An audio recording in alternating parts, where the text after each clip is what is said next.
Last na lang siguro, Attorney Rene. Marahil tinatanong ng mga members of the media, ano bang meron tayo? Malakas ba yung ebidensya nyo? Hindi pa tapos ang COA? Paano nyo COA audit?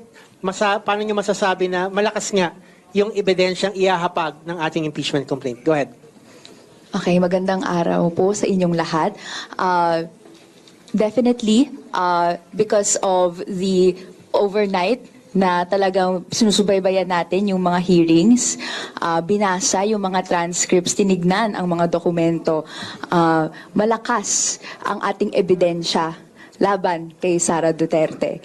Definitely, ay binetray niya ang public trust to the point nga even na pwedeng magkaroon ng mga criminal complaints na may isasampa sa kanya. Ano ba yung mga nakikita nating mga ebidensya?